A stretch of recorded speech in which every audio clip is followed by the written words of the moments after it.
In this paper, I shall discuss the phenomena of regression and stagnation separately and consider how they are related to each other.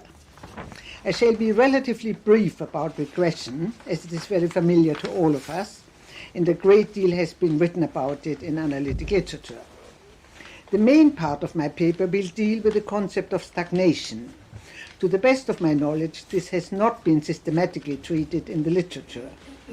Jung, in his fourth volume, speaks about regression and stagnation as the neurotic's retreat to the infantile level, and in this passage he does not seem to discriminate between the two concepts. I hope I shall be able to illuminate the concept of stagnation by bringing you a variety of clinical material. I shall also compare the concept of stagnation with Winnicott's concept of the false self. Now, first, briefly about regression. First, healthy regression. Since it is my aim to discuss the relationship between stagnation and regression, I hope you will bear with me if I begin by briefly reviewing the phenomenon of regression, with which we are all very familiar. The term regression, as used in analytic parlance, describes a process going back. In my view, this process takes place to a greater or lesser degree in the analysis of patients with neurotic symptoms, like phobias, obsessions, some forms of depression, etc. A different kind of depression, usually called schizoid depression, will be mentioned when I discuss stagnation. Regression may occur spontaneously in a patient or may result from analytic work. Regression may happen and be therapeutically desirable in patients who feel that they have missed out in certain areas of their development, such as adolescence or unresolved sibling rivalry, to name only two. Equally, regression may occur when a traumatic event like the death of a close person could not be worked through at the time it occurred. Or it may occur in patients who suffer from stunted development of certain areas of their personality. For instance, in patients who, for one reason or another, could not play as children.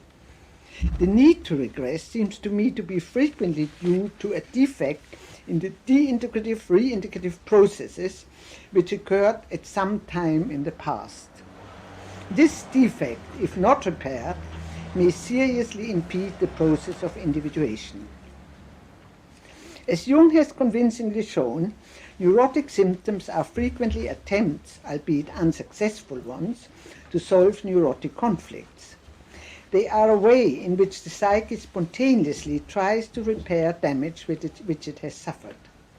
Thus, if understood correctly, they can serve as signposts for the analyst, which indicate to which area the patient needs to regress, so that analytic repair can be done. In our present terminology, we could say they indicate where de-integrative, reintegrative processes were impeded. This may have been caused by innate deficiency in the patient, or, more often than not, by an environment which was inimical to successful de-integration. It occurs when the patient has been unable to be in a state of healthy dependence on his childhood parents, at a time when such dependence was an indispensable condition for healthy development to take place. Thus, regression means that a person reverts to feelings or to behavior which belong to experiences that were stunted or missed out in earlier periods of his life. In analysis, regression can last for minutes, for days, for months, or in severe cases for years. If a patient regresses to the pre-verbal period of his life, he will sometimes express his regression by behaving like a baby who has no words to communicate. This may go on for a prolonged period of time. This regressed behavior may involve screaming, kicking the wall, punching or throwing cushions, hiding under the rug or behind a chair, or simply lying in the position of a baby with arms up or going to sleep in sessions. However, in my experience, this deep regression to infantile behavior occurs more often than not in patients who have come out of long periods of what I call stagnation. I shall come back to this in the second part of my paper. The analytic environment, with its consistency of place, regularly agreed session times, the couch with cushions and rug, and last not least an analyst who is reliably there for the patient, in a consistent and caring way, all create a situation which is conducive to regression, unless, as I shall explain later, the patient is in a state of stagnation. The analytic setting evokes memories of infancy in the patient, who may relive with the analyst a state of dependence which is not unlike that of a very young child or baby, depending on his mother. Albeit in analysis it occurs in an entirely non-physical way, on a symbolic mother, and is helped along by transference interpretations which frequently make the patient conscious of his child feelings. In my view, the need to regress springs up spontaneously out of the patient's psyche. Hence, an analyst cannot cause a patient to regress, nor can he necessarily stop a patient from regressing if he wished to do so. Should the analyst fear that a psychosis might develop if the patient regresses, all he could do is, I think, to cease making transference interpretations and try to help the patient with his problems in the here and now. One may possibly reduce the frequency of sessions in such a case.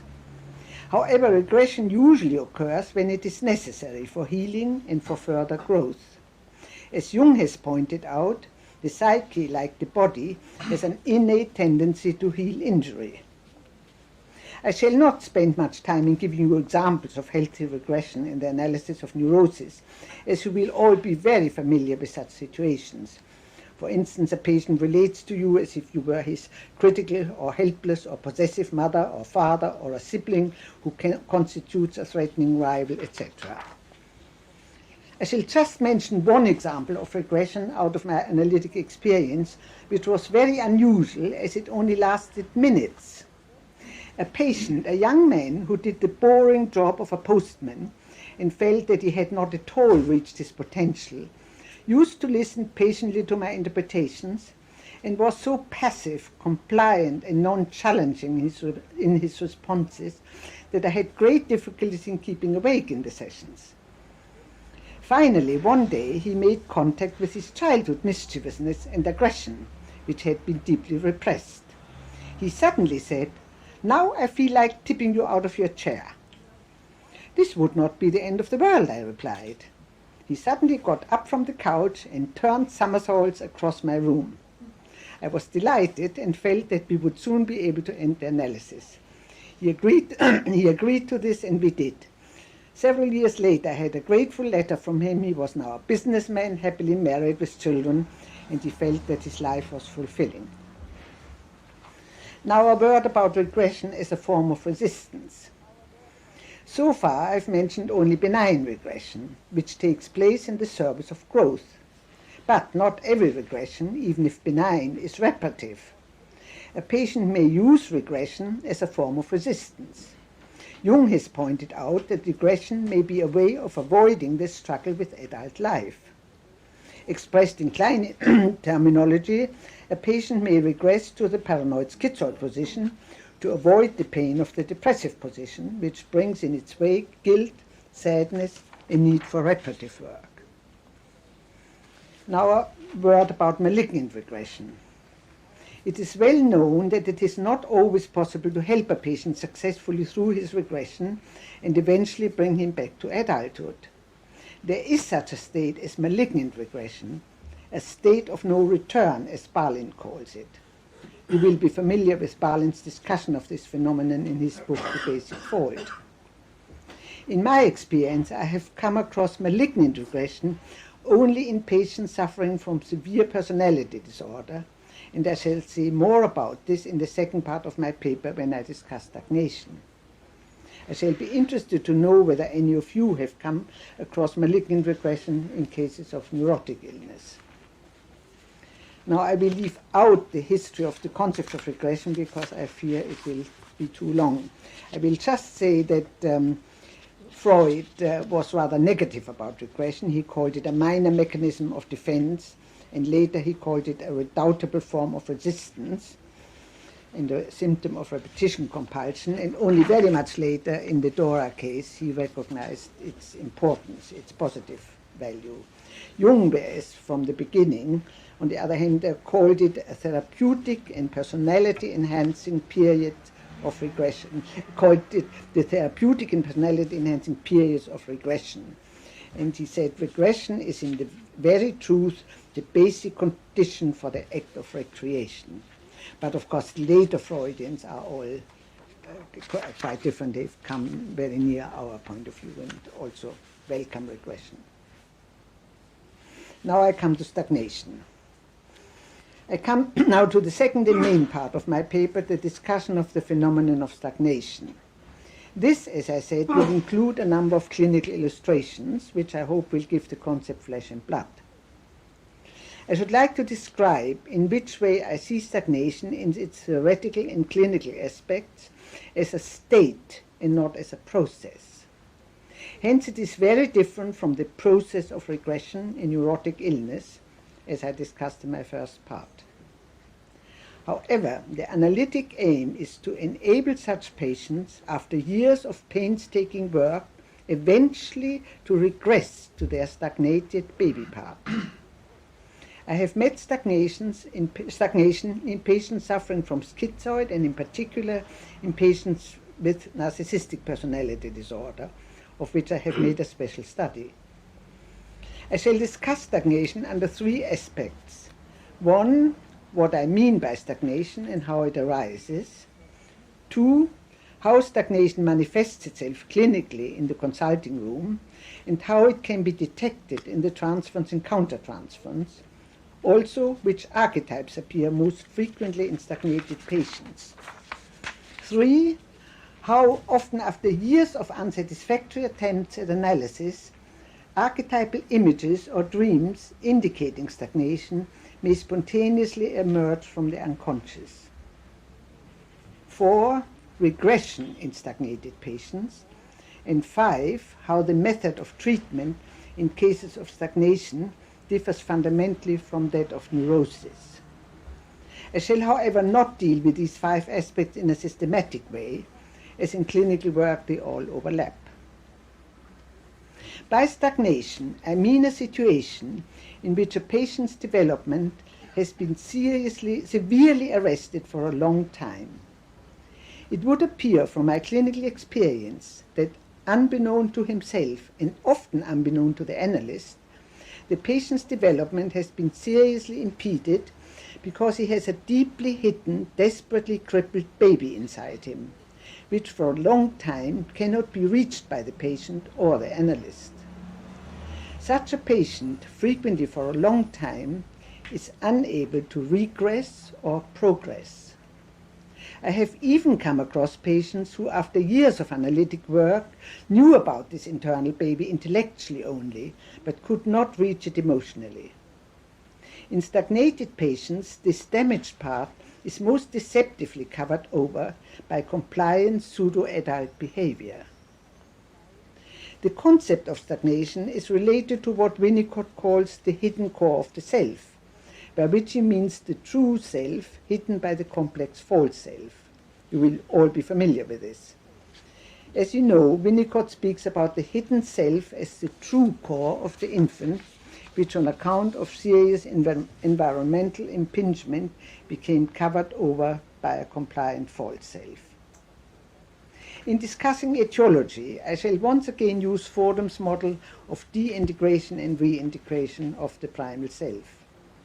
I mentioned how in the case of regression, areas may be reached where the process of de-integration was stunted. My clinical observations led me to think that in stagnation we are dealing with severely stunted de-integrative-reintegrative processes at the very beginning of life. It is true that the unconscious images which a stagnated patient brings are frequently those of a damaged child and not those of a baby.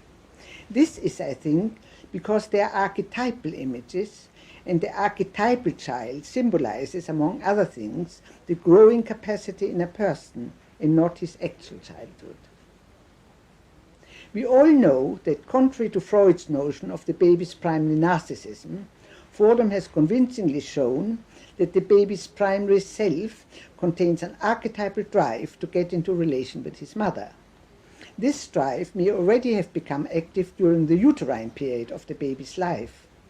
Although this is speculative, I mention it because, as you will see in my clinical material, the uterine period plays a part in some of my patients' fantasies. You know, of course, that this fundamental process in the development of a healthy individual can only take place if the mother, supported by the father, provides a containing environment.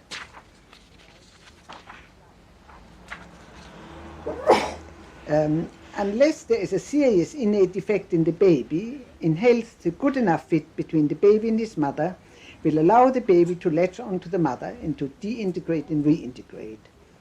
It will also achieve that loving and hating, which have archetypal, that is total dimensions in the baby, will become humanized by the ordinary devoted mother or father. As we all know, these interactions lead to the formation of a healthy body ego and lay the foundation for individuation.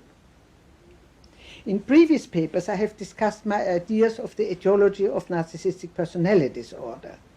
It now seems to me that all narcissistic patients suffer from some degree of stagnation. Therefore, it would appear that the etiology of stagnation is the same as that of narcissism.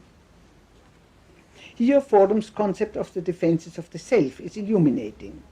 As you know, he speculated that if there is a catastrophic misfit between baby and mother, and I should like to add if the father is either absent or inadequate, an early defense system may arise spontaneously out of the primal self of the baby to ensure its survival. These defenses of the self create a barrier between the baby and his mother. The baby can use his sense organs to latch onto the breast only in a minimal way. Hence he cannot introject a good feeding breast. In fantasy he seems to abolish the mother and adopt a do-it-yourself stance. He experiences a pseudo-omnipotence and pseudo-independence which continue into his adult life. He becomes the do-it-yourself mother and, in the analysis, the do-it-yourself analyst. Because of not being able to latch on adequately to the infancy mother, the stagnated baby does not properly develop his innate capacity to want and to demand. It is as if the muscle of going for the breast and subsequently of going for the good things in life has atrophied. The most such a person can do is to develop highly unsatisfactory substitutes, the capacity to be his own comforting mother. He may do this by smoking, drinking, drug-taking, masturbating, etc. In stagnated patients, we frequently meet some of these activities. Now, I come to the clinical material. For reasons of confidentiality, I shall bring clinical material as illustrations of the relevant theoretical aspects, rather than describing a patient as a whole. First, the misleading cover-up of the crippled baby. Stagnated patients will vehemently resist the analyst's attempt to get into touch with their hidden damaged infantile part. I had one patient who appeared to be functioning in a well-adapted way. He did well at work, got married and had a child during the analysis, but he kept on saying that he felt awful and a non-person. Before starting analysis, he had successfully deployed his intellect. Now he claimed that as a result of the analysis, he had lost even this capacity. I was very puzzled by this state of affairs until I recognized that I was dealing with a patient who had a very well hidden stagnated baby and child inside him. Only then could we address this crippled part, and he could begin to reach his feelings for me and for people in the outside world. Only one patient gave at the start of the analysis verbal expression in adult language to the stagnated and damaged baby that had experienced her mother as useless. She called me a useless, stupid monster for about a year.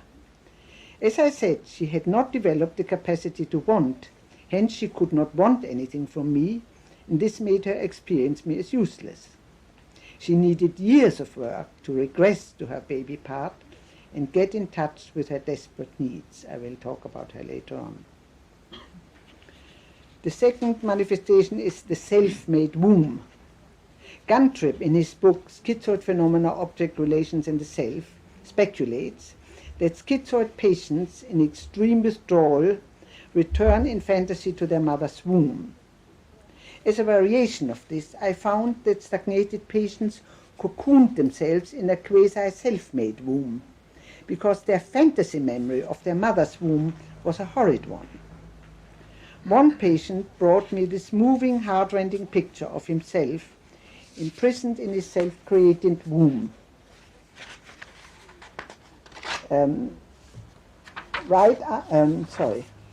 Gnashing his teeth and identifying with the crucified Christ. Don't know whether I would like to pass it down because I think it's enormously expressive. Another such patient, a schoolmaster, envied one of his pupils who told him that he had a crippled right arm because he had bashed his way out of his mother's womb, right arm first, as he had felt so unwanted in it. My patient deeply sympathized with his fantasy because he too imagined that he was utterly unhappy in his mother's womb.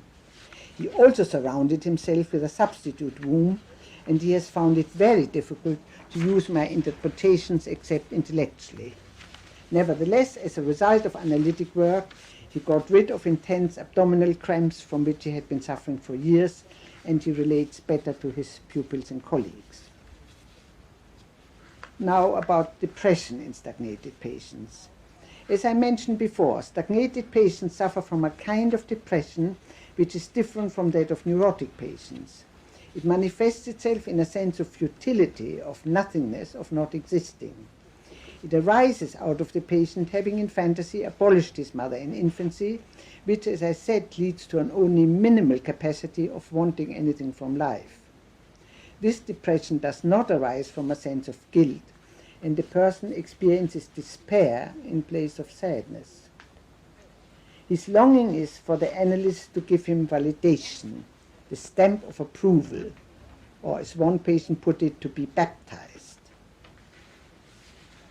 The stagnated patient, as well as the analyst, experience a void between them. The patient frequently calls it an unbridgeable gap, a deep moat surrounding his castle, or he claims that he lives in a fortress without windows. One patient said, "We are ships passing in the night, wheels that do not engage." Because of this barrier, they often cannot use interpretations. When I attempt to interpret, they declare that my interpretations are quite wrong, or, although correct, are utterly useless, as they do not change anything. Stagnated patients tend to develop a pseudo-ego, which they imagine to be situated in their head in place of a body ego. This corresponds to Winnicott's concept of the mind psyche. I have discussed this concept more fully in previous papers. With this head ego, they often make a reasonable adaptation to life, but of course they cannot cope with intimate relationships. One such patient, a psychiatrist, said to me that a nursing sister commented that he really cared for his patients. He was pleasantly surprised at this statement, as he could not care for any person, only his cat. He pondered over it, and then he said to me in the session, "I do not care for my patients with my id, I do not care for them with my superego, but I care for them with my head." He has obviously some knowledge of Freudian terminology. Interestingly, he called his cat Sugar Pie, expressing that it is the only good breast around. Another patient said, "I hear what you say and I feed it into my head computer, but it does not help me."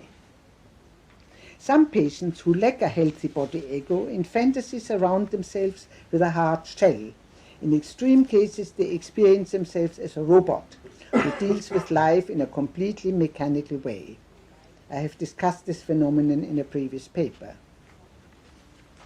Stagnated patients have great difficulties in using the analyst and letting themselves depend on him. As I said, they have in fantasy abolished their mother in infancy. They express this in various images, fantasies, and dreams. One patient was haunted by a recurring nightmare. He was accused of having murdered a woman. Although he pleaded despairingly that he had not done it, he had a vague awareness in his dream and in waking life, in particular in relation to me, that he had done it. In his dreams he knew that he would be hanged in accordance with the same incomprehensible and inexorable law by which the outside world rules his life. Another patient brought this dream quite early on in the analysis. He was dragging a huge dead cow along. It was hard going, he said. The dead cow was, of course, the non-human dead analyst mother and the dead infancy mother inside him, and the analytic process was indeed very hard going. Not surprisingly, he felt dead. But there is a paradox. Although the patient tends to abolish the analyst mother and therefore cannot depend on, relate to, or demand of the analyst, he frequently is in a state of adhesion to him, like a limpet on the rock, as one patient put it, or a fly on flypaper. Equally, it may seem paradoxical that stagnated patients are frequently in projective identification with the analyst. One patient said, "During my holiday from work, the sessions became the center of my day, and therefore I felt in the center of your life." Because, as I mentioned, in infancy the patient's archetypal love, hate and destructiveness did not become sufficiently humanized by the mother, he cannot truly love or hate the analyst, or for that matter anybody. In my experience, he feels that his love, or more often his hate, is of a global, impersonal nature. One patient said, "I hate the whole world, I hate the cosmos, but I cannot hate you." Another patient, who could not reach his hate for me, described how in his childhood his mother had idealized him and kept him in a jewel box, as he called it. This prevented his mother from getting in touch with her intense hate for him. He was an accident, illegitimate and unwanted, and she felt that his arrival had ruined her life. Being kept like a jewel in a box also made it impossible for him to feel his hate, let alone his love, for his mother or indeed for anybody. This made him, as a young man, join an Eastern sect which claimed that they could bring about a state in which people loved everybody and never experienced hate. This appealed to him enormously. Not surprisingly, this total denial of his shadow caused him to have a breakdown. He developed the grandiose delusion that he would change the whole world into one where there was only love. He thought he loved the whole world and was Adam, the first man. A girl he knew represented Eve to him, and if she allowed him to make love to her, he would be the initiator of an all-loving mankind. Fortunately, the girl did not collude with his delusion and did not let him make love to her. This brought him back to his senses. He was still disillusioned by the Eastern sect and left it, and eventually came to analysis. Stagnated patients who in infancy could not properly latch on to their mother replace in desperation eros, that is relatedness, by power and control. Hence, instead of love and hate for the analyst, they try to control him. One patient told me how I should conduct the analysis, and that Freud would never have said what I have said. He also tried to control me by persistently coming very late for his sessions, as if to say, "We start when I say so." He lived in a town some distance away. One day he played with the idea of applying for the post of psychiatrist in the town where I live. With a triumphant smile he fantasized, "You would be in my catchment area." And I added, "You mean you could section and detain me in a mental hospital?" He smiled. At last he would have power over the analyst's mother, compensating him for having had a controlling, domineering and inflexible childhood mother. Another patient expressed the conflict of control versus love by means of a beautiful fairy tale. A king had a lovely nightingale in his garden. Its sweet singing expressed loving to him, and he ordered his men to catch the bird so that he could have it in a cage in his room, to have love under his control. But the bird did not let itself be caught. The king's courtiers tried to deceive him and put a different bird into the cage, but its song was wooden. This made the king very ill, and he was about to die. The nightingale heard of his illness and came to sing to him. It came and went through the open window, but did not let itself be caught. The king recovered. At that time, this patient had discovered that in the analysis and in outside life, being loved and loving cannot be controlled. If one loves, one has to pay the price of separation and of feelings of hate and anger which love brings in its wake. Now I would like to say something about the three kinds of archetypal images that I have come across in stagnated patients. These images have, in patients' fantasies and dreams, have helped me so much to understand the essence of their stagnation. As I mentioned, these images are not necessarily of damaged babies. They refer to the damaged capacity for growth in the patient. I came across three types of such images: the damaged baby, the damaged child, and images involving animals or inanimate objects. One of the most gruesome pictures by a patient is that of the dead thing. Many of you will know it as it is published in our journal. It depicts a creature which has no eyes, no ears, no nose, no mouth, no arms or legs, hair sticking up like straw and a dead-looking body. It seems to me to depict the quintessence of her as the baby and the child that could not relate to her mother, and now not to her analyst, by any of her sense organs, nor reach her with her arms or legs. She could not make any demands on her, and her capacity to want atrophied. She has felt a dead thing ever since. Several patients brought images of damaged babies. A woman dreamt of a blue baby nearly frozen to death, which she found in the corner of a room. The baby was unable to cry. A man dreamt of a swaddled baby lying on a railway platform being savaged by a cat, depicting the childhood mother and the analyst. Another patient, after years of work in which little progress was made, dreamt of a frozen baby whom he had to get back from the South Pole. It was held prisoner there by two huge totem figures, archetypal awesome parents. Interestingly, before he started analysis, he was drawn to go to the South Pole, and he had undertaken several journeys to it. One day this important dream came. In it he managed to get to the pole, he got his frozen baby out of bondage and brought it back to life.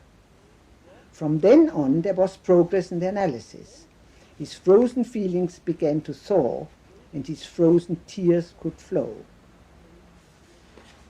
Now I come to the images of the damaged child.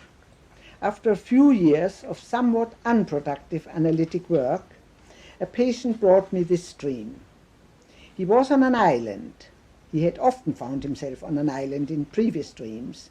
This we took to represent his sense of isolation, being unconnected with the mainland, his mother and the mother analyst.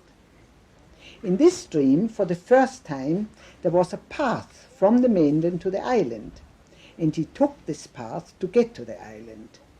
The path was covered with frogs and toads. There he met for the very first time his daughter, a deaf and dumb teenage girl. In fact, he has no daughter. Her face was hidden behind long hair. He brushed her hair aside, picked her up and embraced and kissed her. He felt deeply moved by this encounter. On the mainland it was the 20th century, but on the island it was the 16th century. Elizabethan, he said. My mother's name is Elizabeth. Renaissance, some sign of rebirth, I queried. He agreed. On the water there was a concord plain. He took this to mean concord in place of discord and modern technology, namely the analysis, as he thought, using up-to-date knowledge to help him to find the deaf and dumb aspects inside himself. The frogs and toads we took to be his hitherto denied shadow aspects. On the next day he followed this dream up by the fantasy of how his daughter had become deaf and dumb. She lived with a good and a bad witch. The bad witch pushed the good witch into a well at the bottom of the garden. The girl could not bear to hear the cries of the good witch from the bottom of the well, so she became deaf. The girl knew that she would not be hurt by the bad witch, so she became dumb. A laborer came along dressed as a prince and wanted to marry the girl. He would not do so unless she could hear and speak. The bad witch was after the prince's money. She took the girl's tears and smeared them into her ears, and that made her hear. Then she put them into her mouth, and this made her speak. The good witch was let out of the well, and the bad witch was allowed to be godmother to the couple's future children. The patient thought the imprisoned witch was his mother's sadness, which he could not bear to hear as a child. He thought I was the laborer prince, and his association was the story of the sleeping beauty being kissed to life by the prince. He also fantasized that I was the good witch, whom up to now he had not been able to hear in the true sense of the word. Another important association was that his depressed mother, in actual fact, could not bear to hear him cry as a baby. She pushed the pram out of earshot to the bottom of the garden. He developed into a compliant baby that did not cry, deaf to his internal distress and dumb in not expressing it to his mother. In the analysis up to then, he had displayed the same deafness towards his inner needs and dumbness in not expressing them to me. I was also the bad witch. Another fantasy he brought was of a man in an arid desert. He spat some cracked seeds onto the ground, but they did not grow. Then he watered them with his tears, and they began to sprout. Another dream at this time was that he met his sister for the very first time. In actual fact, he has no sister. She was dominated by a violent boyfriend, his own violent side. He called the police to remove the violent man. At this time, he felt that he was getting in touch with his feminine side, daughter and sister, his feelings, and above all, his tears of sadness. One could say that he got in touch with his anima. I came across an interesting parallel to the healing power of the tears in Jung. Jung speaks of the healing power of body substances, equating them to soul substance. When Jung visited the primitives of Mount Elgon in East Africa, he saw that every morning at sunrise they breathed and spat into their hands and called the spittle soul substance. Jung also reminds us that Christ healed the blind with his spittle. To come back to my patient, his thoroughly stagnated relationship with his mother and with me began to come to life at that time. He's had a kind of non-relationship with her, feeling locked up in a jewel box, as I mentioned. There were no overt feelings of love or hate for each other in either of them. I have said before how his mother had been afraid of her intense hate for him and had tried to keep things between them nicey-nicey, as he called it. He experienced the analytic situation also as nicey-nicey until then. He could not feel anything for me, and worst of all, he could not want anything for me. At the time of these dreams and fantasies, a considerable change in his relationship with his mother and with me took place. He had commented that the shadow part of the apparently innocent deaf and dumb girl was a mute with a deeply buried rage and grudge seething inside him. He referred to the frequent long periods of silence in the sessions. One day, he said, this grudge will break out of the mute and will make him murder, rape, and maim people. This also relates to the dream of the sister's violent boyfriend. At this time, he experienced a tremendous upsurge of hate for his mother. He expressed it vehemently to her face. At first, her reaction was to withdraw and even to disinherit him. But he has to some extent been able to repair the situation. There is now some love seeping through in both of them. He discovered that hate was an aspect of loving, without which real loving cannot exist. He is now able also to feel more towards me. At first he expressed his hate and anger about the slow progress of the analysis, and he began to make demands on me. He also discovered gratitude for me. He thought I must have been very bored when for years he had been withdrawn and disconnected from me. He appreciated that I admitted that I had felt bored, but that I never had any thought of wanting to give him up, that I had always been interested in him. He is now becoming increasingly able to want analytic feeds from me, and he is making considerable progress. Now the inanimate images. The patient who brought one of these inanimate images is a distinguished academic. He has tried all along to please me and be what he considers to be a good cooperative patient. But there was only a minimal link between us. We were both dissatisfied with the lack of progress. When I commented on that, he said that all his life and in the analysis he had felt like a parcel that was being shoved around. He could never take the initiative in any important life situation, and he did not know what he wanted. He was born by caesarean sections. His fantasy was that his possessive, domineering mother, already during his uterine existence, wanted to prevent him from taking the initiative of pushing out of her womb into life, into a separate existence from her. He felt deprived of his wish to be born. He imagined that his birth was like a parcel being taken out of a luggage van and dumped somewhere. When he was a little boy, the family had to flee from the country of their origin for political reasons. But as the only one of 3 children, he, again like a parcel, was sent back into the hostile country at the age of 6. There he was boarded out with an unfriendly family because there was still some money that had to be used up. He was in no way consulted and felt utterly miserable and hostile and helpless in hostile surroundings. One day he brought this dream. He was in the high mountains, suspended on a steel rope, traversing a deep gully between 2 mountains. He loved the experience of being totally out of touch with any person, even with the earth, the archetypal mother.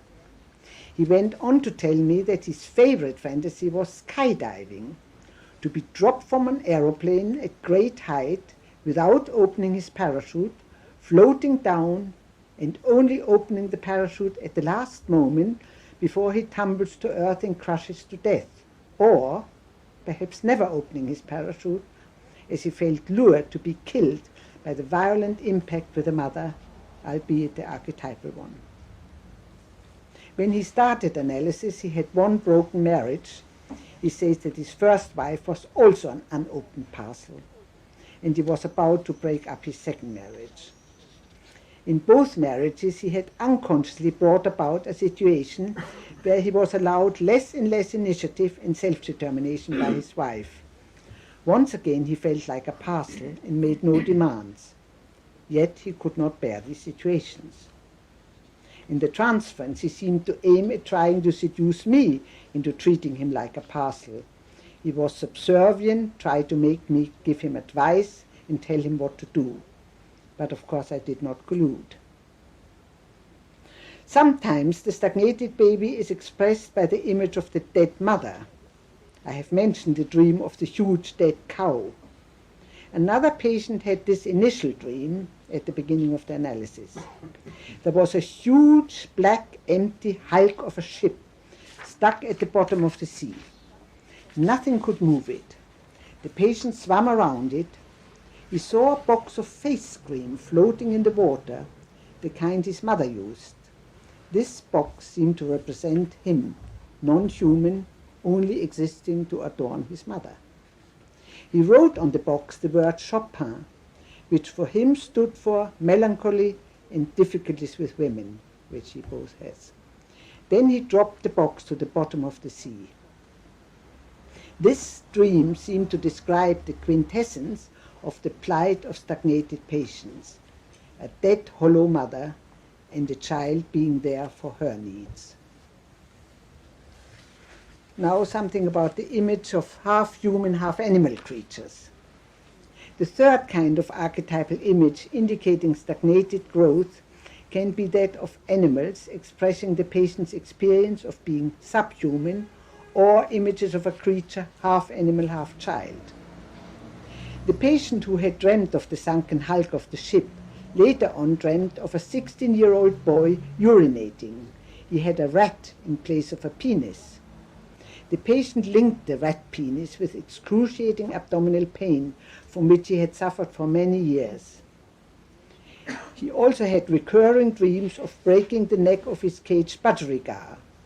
This seemed to represent his self-destructive impulses against his subhuman self. Ever since the age of 10, he also had a recurrent dream of caged birds starving to death, his famished subhuman self. After a recent longish holiday break in the analysis, he dreamt of an undernourished creature, half cat, half baby, lying on straw in a prison. The baby's mother was not visible behind a glass wall covered with chicken wire, the absent analyst. The cat baby was eating straw full of insects and spiders. The patient thought it ought to have its mother's breast. Completely unconsciously, he reenacts with a real kitten, which he has acquired during the analysis, the unhappiness and anger of the imprisoned cat baby inside him. As he lives in an upstairs flat, his kitten is imprisoned. He is aware of the kitten's longing for affection, but refuses to stroke him and to have him on his lap. The kitten frequently makes a mess on his carpet, which he thinks is deliberate so as to punish him.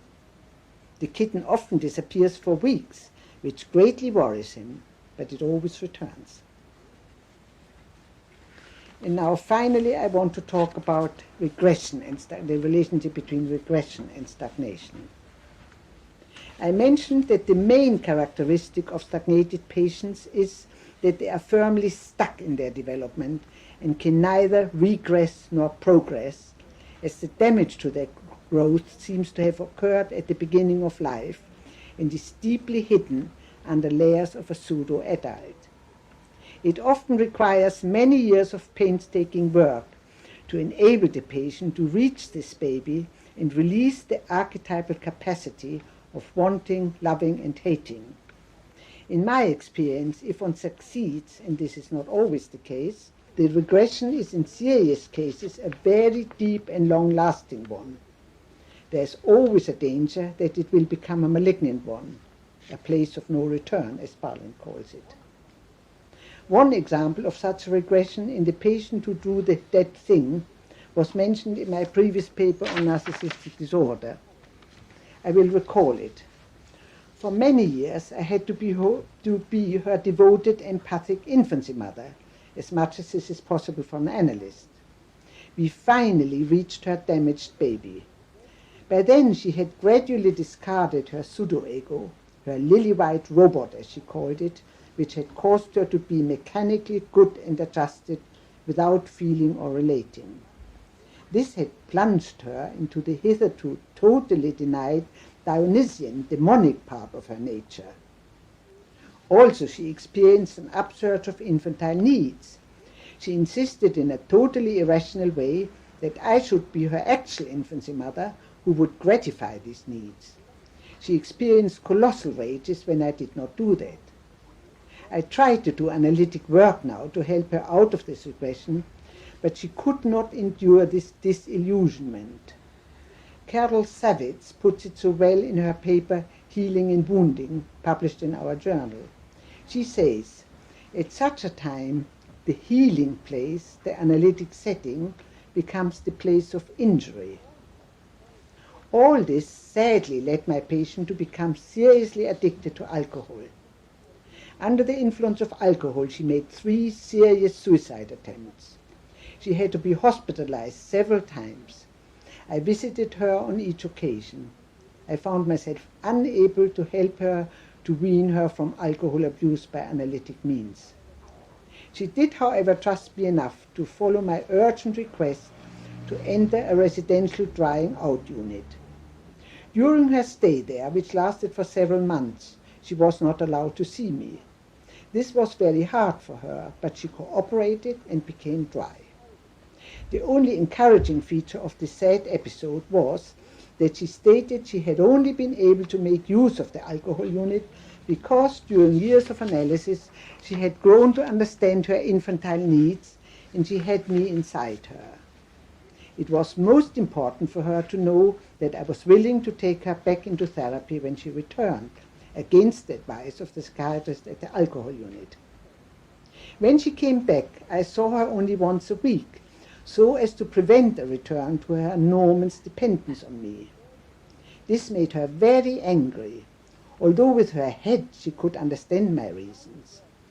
We tried to work through her despair about feeling rejected, but I did not succeed, and after 1 year she left me in anger. I found this distressing and frightening. I feared that she would remain in a malignant regression or commit suicide. There was, however, one hopeful sign. She went back to her husband, whom she had left when she went to the alcohol unit with the intention never to return to him.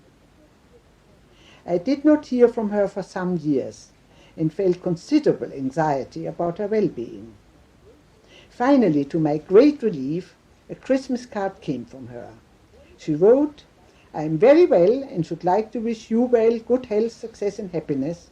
It is good to be alive, to see my daughters grow and mature, but also to enjoy the growth in myself and my husband. I am still working at the same job. Thank you again for all the effort to help me in the past, with remembering, gratitude and some sadness."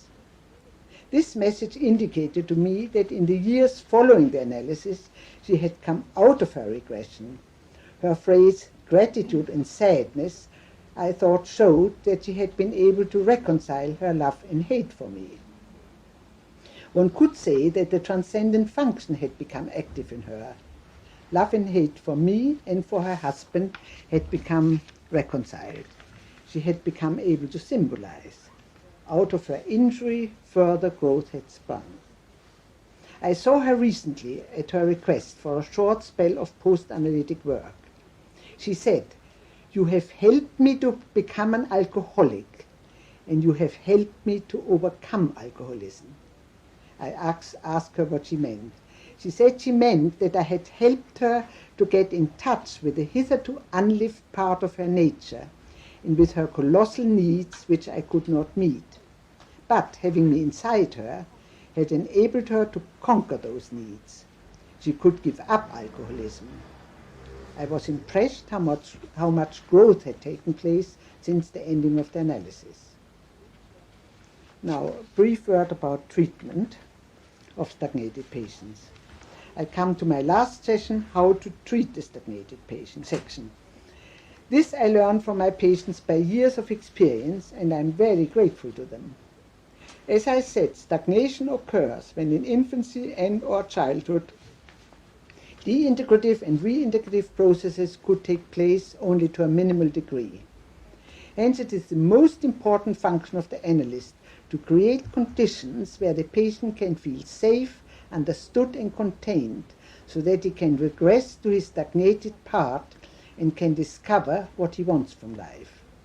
This is difficult, as in my experience, severely stagnated patients cannot benefit from transference interpretations for a long time. In particular, they cannot use interpretations of the shadow, as they live in their shadow, as Kathleen Asper-Brugiser puts it in her paper published in our journal. Shadow aspects, the paper is called Shadow Aspects of Narcissistic Disorders and Their Treatment. They experience such interpretations as persecutory and intrusive, as the analyst's desire to gain control over the patient. One can only hope to reach regression by staying persistently and obviously friendly. One must avoid being confronting or punitive.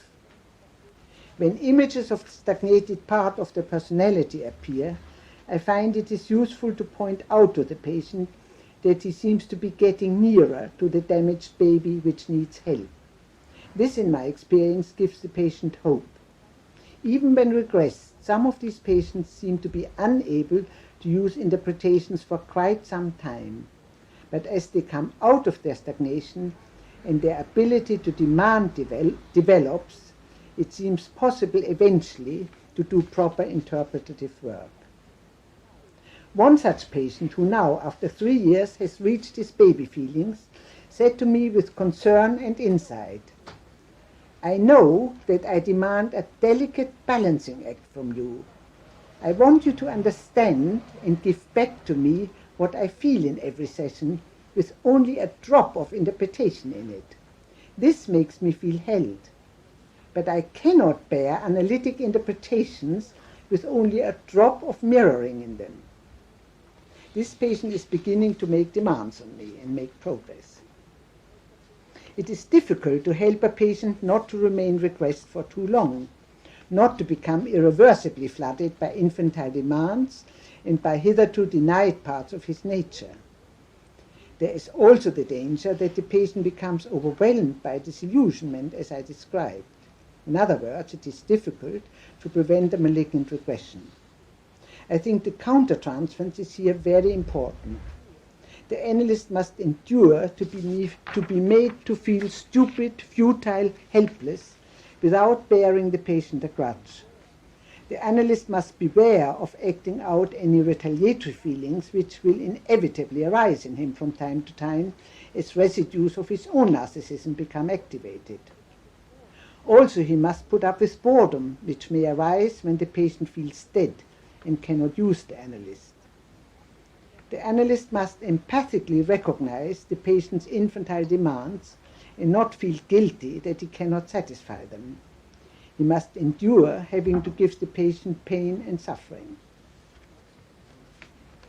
Now, in conclusion, I would like to say that I think it would be overambitious with severely stagnated patients to expect a complete healing of the damage suffered in infancy and childhood. However, the hope is that after years of work, some of the missed out basic deintegrative reintegrative processes can now take place between patient and analyst. Thus, the patient's inner stagnated baby and child can be sufficiently activated for him to find out what he wants from life and to pursue it. Only then can he discover and confront his shadow. He can reach and be helped to deal with hitherto denied aspects of his nature and truly benefit from analytic work. The transcendent function may then come into play. He will develop towards reconciling love and hate. He will increasingly be able to symbolize and can now grow and become truly human.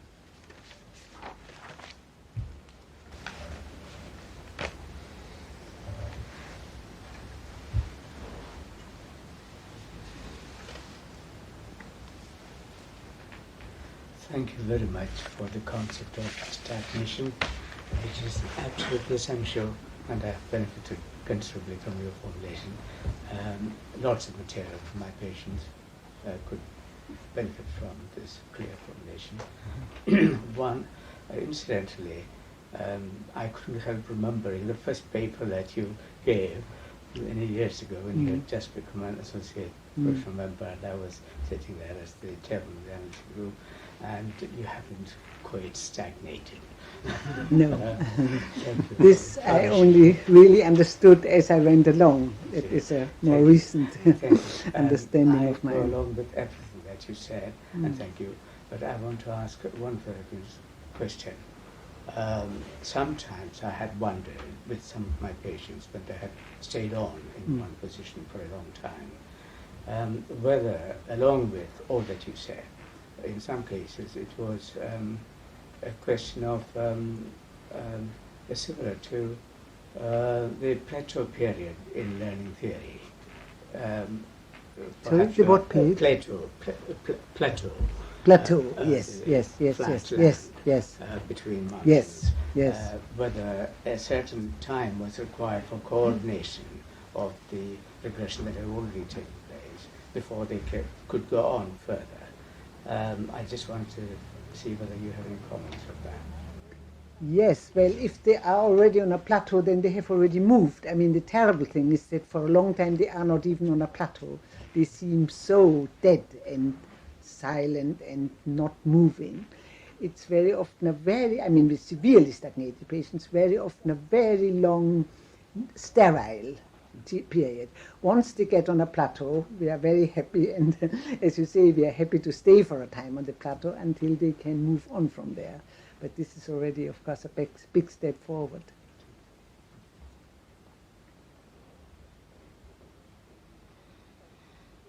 But in some sense, of course, they don't go up, they go down. I mean, they need to regress to these very early feelings. So in a way, it's more the underground world than the plateau.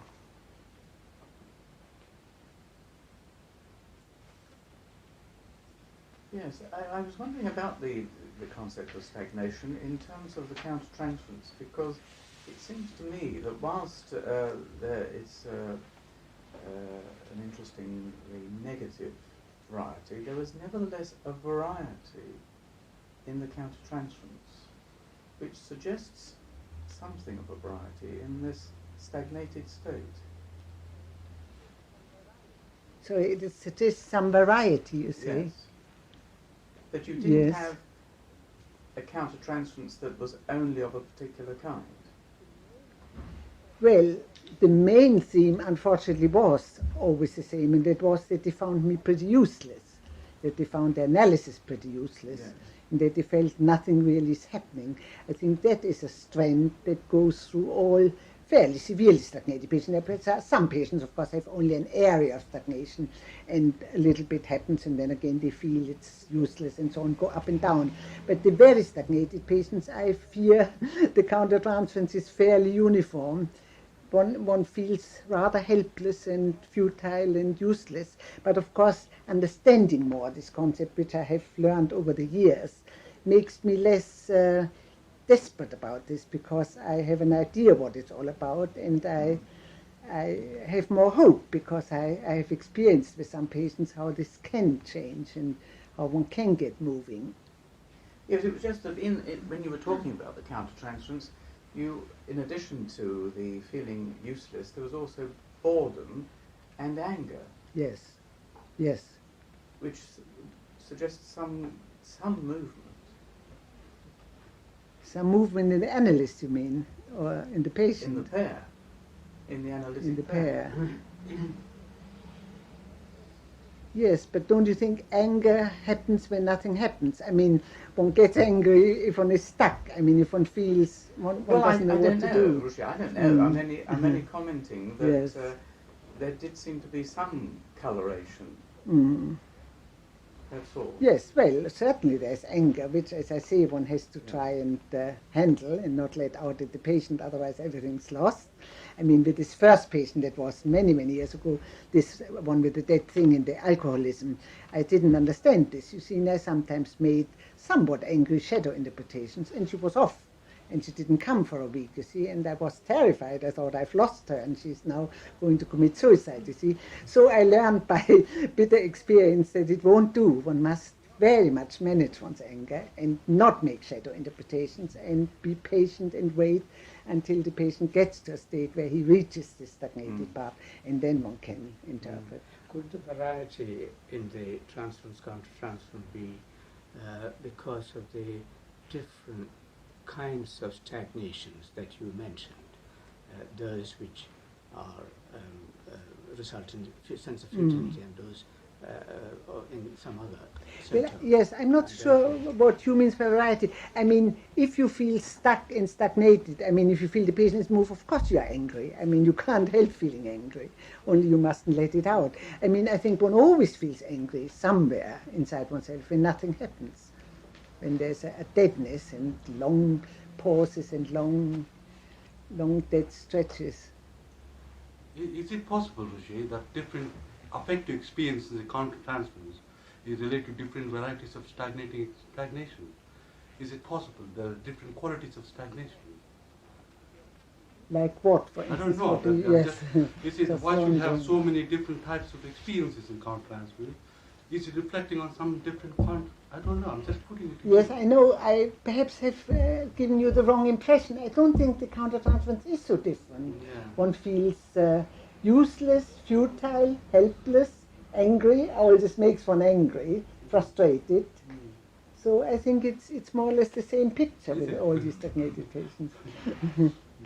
Rushi, I wonder if you could perhaps clarify how, particularly in the prolonged periods of stagnation, you might respond to despair in a patient, although I acknowledge that even the expression of despair, one may say, Yes. the patient is no longer stagnated, but I'm mindful of the fact that you feel that interpretations can be experienced as persecutory. Yes, that's a very good question. I mean, I've always also asked myself always, what do I really do? And I think although shadow interpretations are deadly, I mean, they send the patient away and they do really do great damage in the stagnated phases. I think I do make some reconstructive interpretations. I mean, I try to talk to this little one inside them. And by that time, I mean, they've usually told me quite a bit about their childhood. I mean, they're not always just quiet. Some are very quiet and some say quite a lot. But when I get more of an image of what went on between the mother and the child and these terrible states of not latching onto the mother, I do talk about this. So it is some interpretive work, but it is never interpreting the shadow for a long time, because that I felt they cannot manage. Because as Kathleen Asper says, they live in the shadow. They feel all bad and they are all shadow, and therefore they cannot bear to hear anything about the shadow. So one has to wait until they begin to emerge and feel some substance, and then one can, where there's light, there's shadow, Jung says, then one can also work on the shadow. But I do make some interpretations, because obviously I say something. I don't just sit dumb all the time.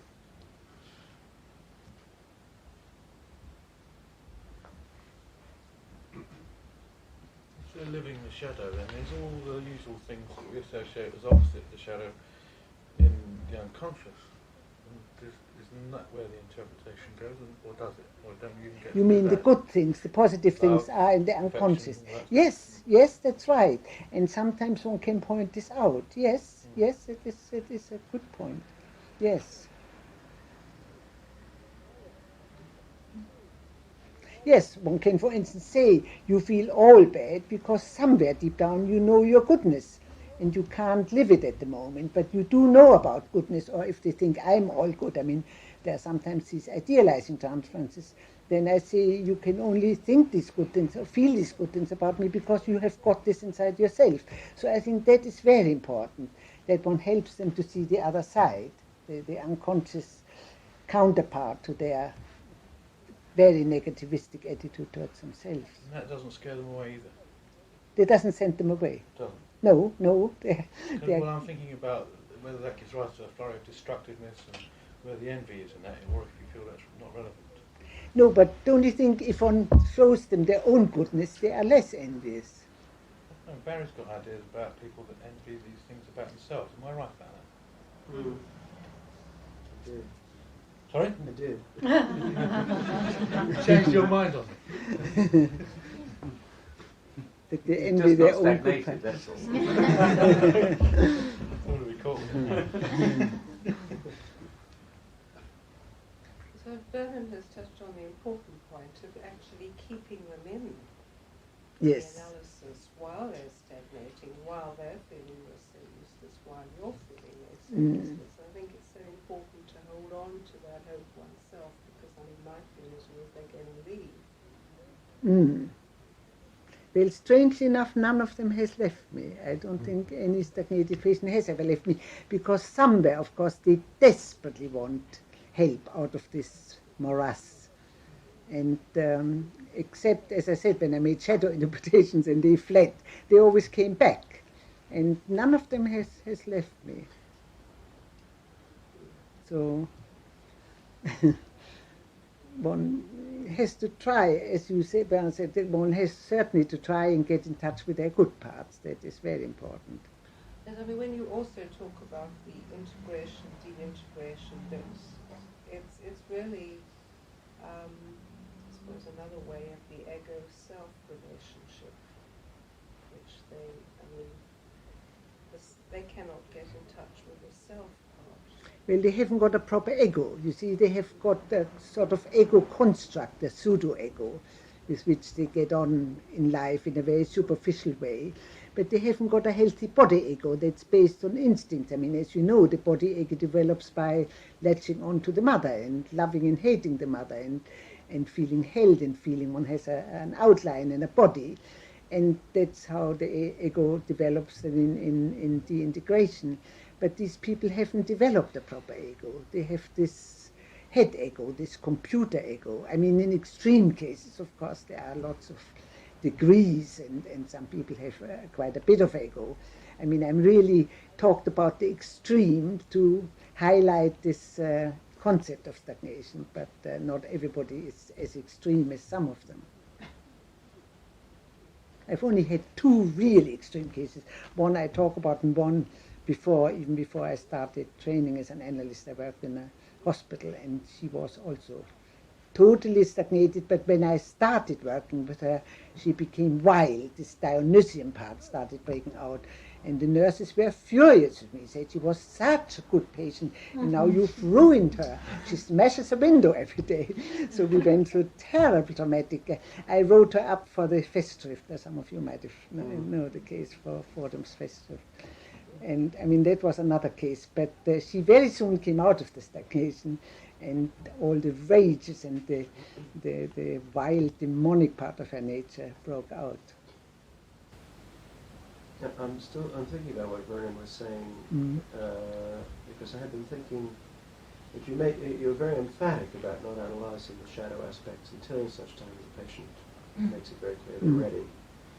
And yet you were also referring to Fordham's Defences in the Self paper, in which I think above all he's recommending that the treatment he provides is continuing interpreting. Yes, despite I know the Fordham patient's thinks extreme sort of persecuted yes, paranoid states about yes, him. I know.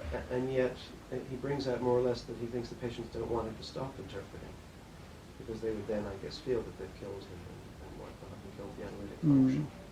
Yes, I'm it's a trying to, different view. think about the two. puzzled And about I'm this. thinking that one thing that you have in common with what I think Fordham is saying is the persistence, the perseverance, the staying with the patient, and the very obvious attitude of caring and of putting up with things without becoming retaliatory or destructive oneself.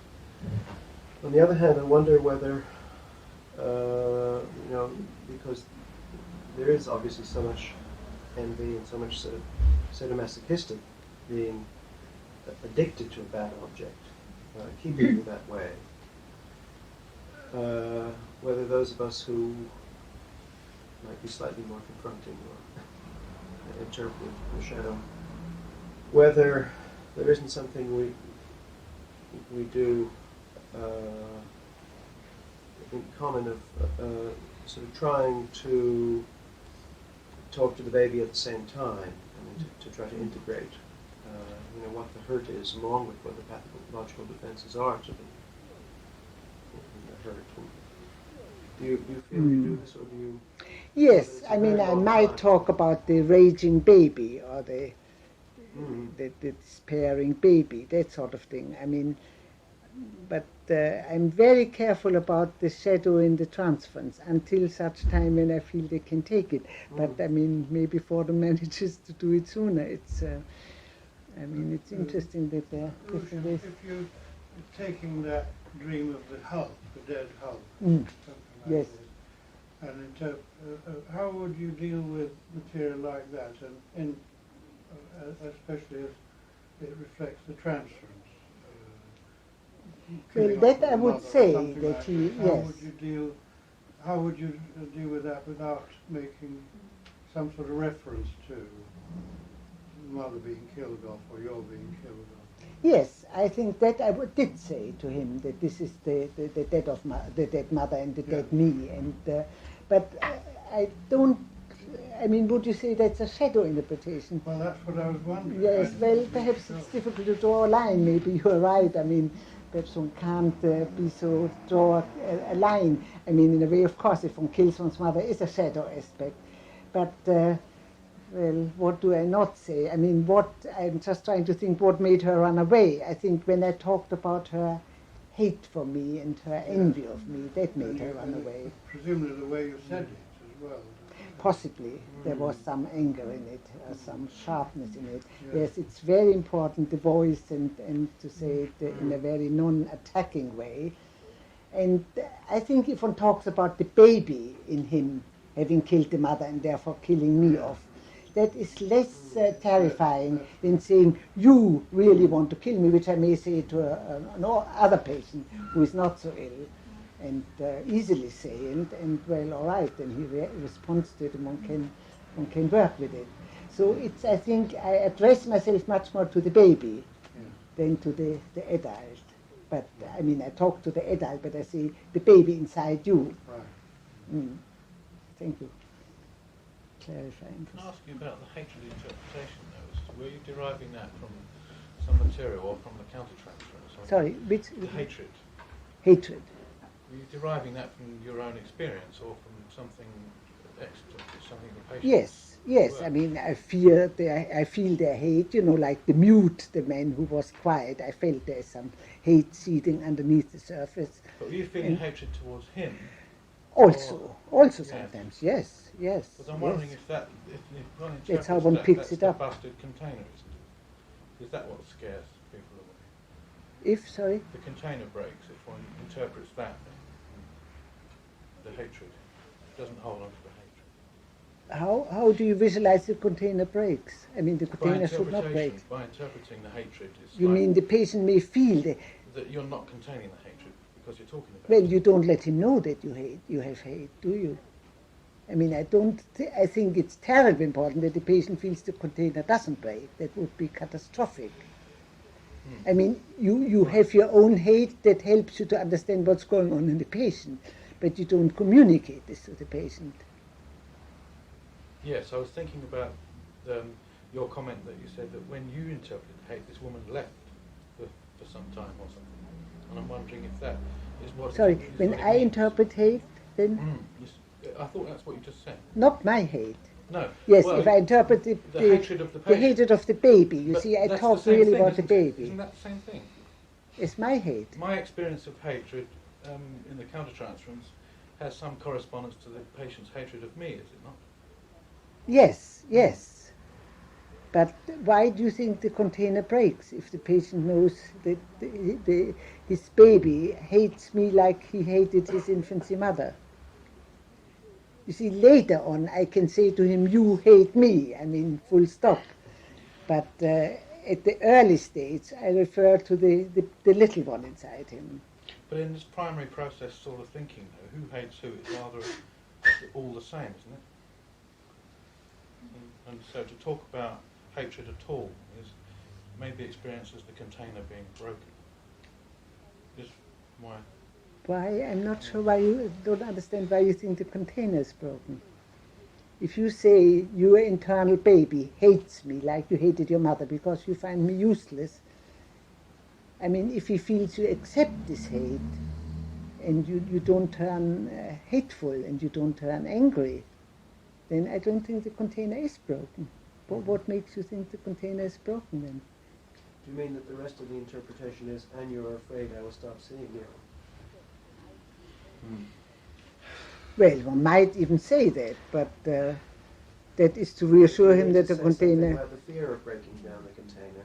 Yes, that one might say, but indirectly that really conveys you won't stop seeing him, you know, if you say, Exactly. and you're afraid of seeing him. Yes, that one might say. I mean, you know, one can't have sort of fixed rules about it. It varies from patient to patient and from the degree of stagnation and from the degree of being flooded by the shadow and identified with the shadow and so on.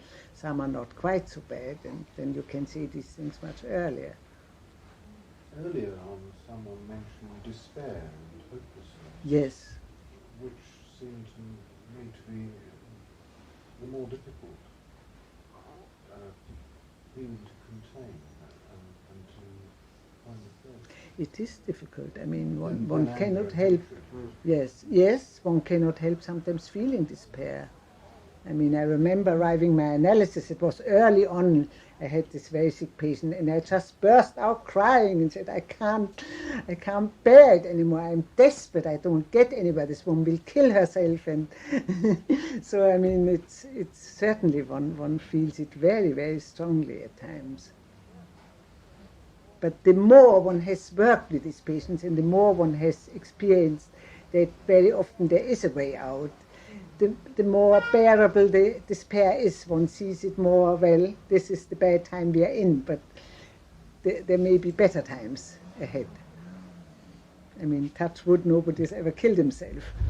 I just wondered if what you were saying before, I'm trying to understand it, is that in the dream, for example, that Joe was talking about, you might go as far as saying to the patient that there seems to be a dead mother or a damaged something or other, but not go on to say, or to even imply, and you have killed it, and wait until the patient is able to own that as a shadow quality. Yes. Because I feel that if you don't go at least that far, then you're not staying with reality. Yes. That's what the dream Then is saying nothing about will the happen. external world. Yes. So I reckon it might be perhaps permissible to say there is deadness somewhere, or here Yes. is a dead object. Yes. But not Not as but bluntly as, but yes. not you have killed it. That's but right. Maybe one day that, I mean, That when the one day patient you can say that, this, that yes. is the sign that the stagnation may be starting to shift. Exactly. Yes, you're quite right. I mean, it's a very gradual process. You sort of feel your way, and whenever you feel the patient withdraws more, I feel I've made a mistake. I've gone a bit too far. So, I mean, one adjusts it as one goes along. I mean, there is no fixed rule. Nobody can tell one where to. But bearing in mind, Barry's all the time trying to move towards the reality of what either the patient is saying or the dream is saying, but not pushing the patient more than they can cope with into owning their shadow, but Yes. nevertheless acknowledging Yes. it exists. Yes, I think that is quite right. Yes. Yes. Because, I mean, If you don't talk about it, acknowledge it doesn't then become the patient conscious. may And feel not recognized. yes, no, that is quite right. Yes. But it seems to me Yes. that you're working in a different area once the patient dreams. It seems to me the period of stagnation is over, having to do with symbolization. In other words, to me, stagnation is a bit like working in a bell jar. Working in? In a bell jar. There's a feeling of some kind of strangulation of thought. There's no thinking, there's no movement. It seems to me that symbolization breaks down. And once you're passed into a period of dreaming, it seems to me that you're in a period where you have more liberty in making interpretations. Yes, something in it. No longer in stagnation. Although this one very stagnated patient, he dreamt this was his initial dream, the hulk of the ship, the empty hulk. I mean, as if to put it there and say, look, this is my inner world. You see, a dead, empty, hollowed, sunken mother, and and the face cream. He didn't realize what the face cream was, and that I said to him, that he felt he was just there to make her pretty, to adorn her, and. So, I mean, he dreamt immediately this, and yet I haven't got very far with him yet. I mean, he still can't make personal relationships, and he's been coming for quite a few years now. So, in some ways, I've got less far with him than with the others. But it matters a lot to him to come. And he does dream. He brings quite a lot of dreams with all these dead animals and killed caged birds and this cat baby and so on. So, I mean, there is some movement, and it matters to him to come very much. He certainly doesn't want to stop, but it's unfortunately dreaming in itself is not enough. Are you suggesting then that the stagnation is between you rather than within him? I think it's in him, and therefore he can't latch on to people. But I'm very taken with this idea that the dreaming really is not stagnant at all, is it? Well, it's not total. These people live. I mean, he's a public school teacher, and I mean, he's not totally stagnated. And through the analysis, he has latched on much more to the boys. They come to him, and there's some kind of counseling now, which was never done at his school, and they are very thrilled with this and come every evening to his room and so on. So there is some movement, only he can't make a one-to-one relationship to a man or to a woman. He's never had a sexual experience in his life. He's 40. You see, so I mean, there is stagnation, but not total stagnation. And when I say something, you haven't got a relationship. Well, I've got a relationship with you, he says. So I mean, he feels there's somewhere where he latches on, but it's in a very sort of safe environment. It feels to me that the stagnation is actually a process rather than just a cross-sectional state existing forever. And you're really describing a process which is unclear how long it takes, but it is a time, in fact, of something happening. And Yes. I wanted to ask if you could say a little in the remaining time about the prerequisites for what has to happen between the analyst and the patient for the patient to get to this point that people tonight have mentioned of being able to own the shadow themselves and therefore take interpretations about the shadow. Yes. What precedes Well, that? what precedes is that you have to be an empathic, devoted kind of analyst mother. You know, listen with great interest and empathy to everything he tells you. And, I mean, as was said, somewhere relating this to this dead baby inside him. And, I mean, you're right when you say it's a process. I mean, it's both, it's a state, but it's a state that gradually begins to move, and then you can say then it is no longer stagnation. It starts with stagnation, and of course the process is gradually towards coming into analysis, but it sometimes takes years. It's a gradual process. Rushi, isn't it that something has to happen inside you? Yes. You know, you mentioned projective identification and these states that are so hard to live with, and then something to do with recognition and the fact that you are in fact holding the hope. He keeps coming back. Yes. And when yes. they run away, they come back again. Yes, yes, yes, I think that it's very important to hold hope. And I think if one had several of these patients, of course, it's easier to hope because one has some idea how it can go on. And yes, I mean, if I, as I said, okay, in the early days, I was sometimes in despair. Now I'm hardly ever in despair because I have the experience now that one can do something. And with long enough patience and analytic work of a sort, one can get somewhere. So that's quite right. I mean, I have changed over the years towards the patients, and therefore I think I can help But them it more. has to happen with every patient. You know, Yes, you have to although begin the with process despair. is, yes, You up get to a there point quicker. it has to happen with every patient. But I think the despair is more, has a silver lining. I mean, you have memories of that you had this, you've been there before, and you got out of it. You see, it's not quite as hopeless as it felt in the beginning. I just felt hopeless. I thought this is just no way out. But now there can be despairing feelings, but not total despair. Rushi, we're going to need to draw to a conclusion now. Yes. Very grateful to you for bringing this paper. It's certainly a part of the experience of all of us at some point, at some level. And I would thank you very much for a splendid evening. Thank you.